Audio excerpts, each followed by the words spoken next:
Hey everyone, Rascal here. And Mama, welcome to our podcast. Today we're finally covering the Kim Possible movie, So the Drama. And as went the usual trope of Disney Channel movies at the time, the popular and beloved show, Kim Possible got her first movie. This one being bigger than ever as it really brings all the drama. Yes.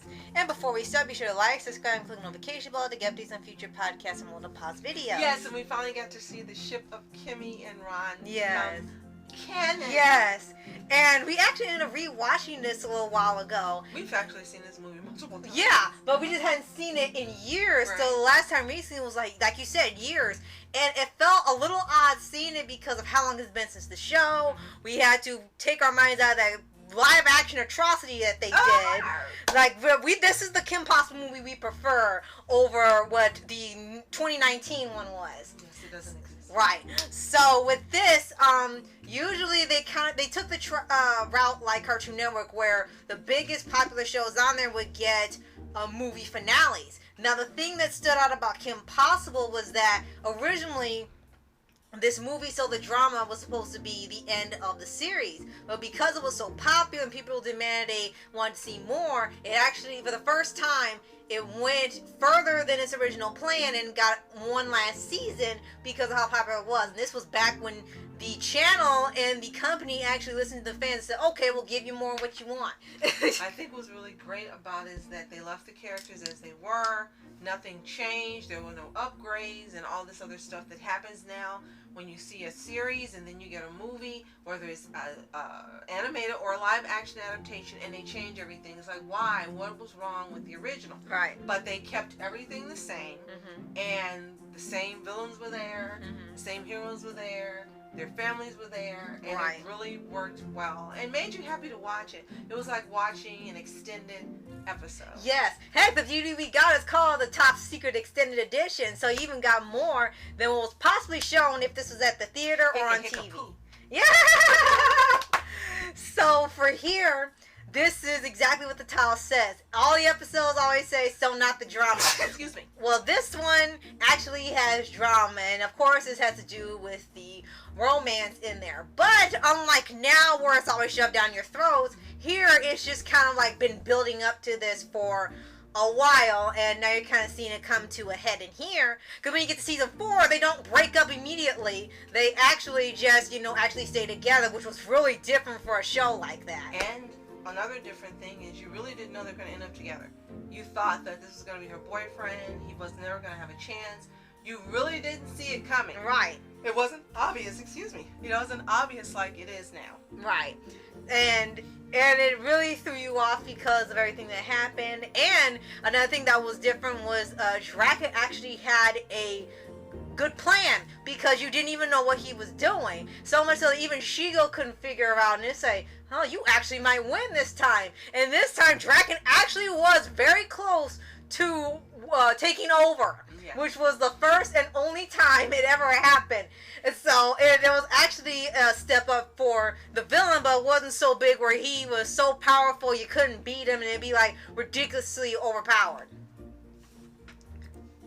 So as we mentioned, it was like an extended episode, so you had the same format in terms of, you get a fun opening, the introduction of the villain, the problem, them trying to work through it and rectify it and figure out a solution, them having a solution and coming to a conclusion. Right. And again, by them sticking with the formula of what works for the series, the movie was outstanding. Right. If you have not seen it for some reason, you really need to watch it. It's available to buy, and it may be available on Disney Plus, we're not sure. It could be, but we own it, so that's why we're not sure about it. Right. But you really need to see it if you haven't. If you have already seen it, we know you enjoyed it like we did when it originally came out, because this movie actually stands up.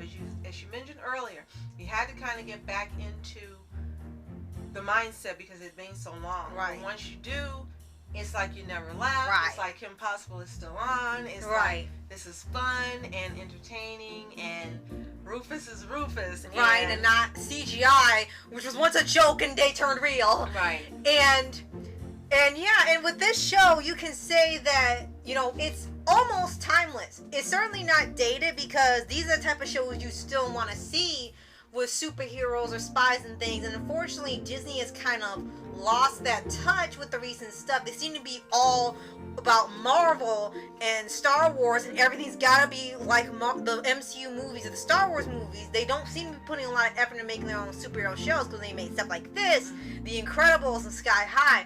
All of them were outstanding, they were different, they were fun, they were universal.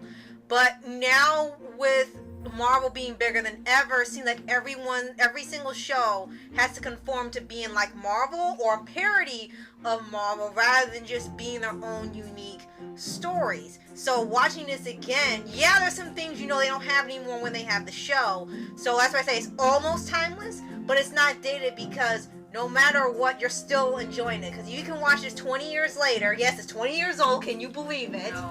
This 20-year-old show, and it still holds up. That means it's a fantastic series. Definitely. The one thing I had problem with is they didn't use the theme, because you never get tired of Kim Possible's theme. They chose to make a different one for the movie. Right, it was more James Bond themed. But they should have used the regular theme. I know it was to make it stand out, but still, you never get tired of hearing Kim Possible.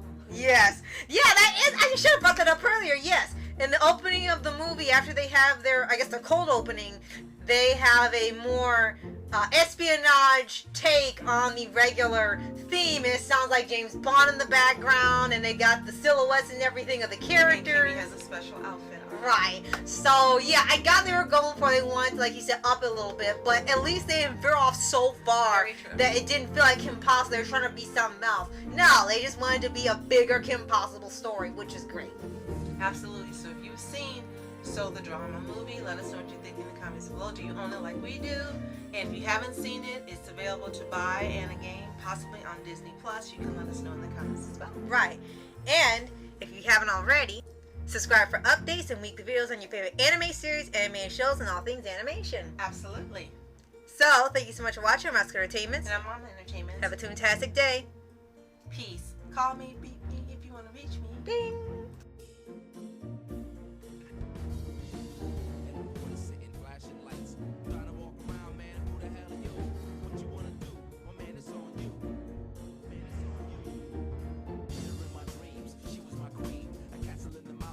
Rivers and streams, fucking sun.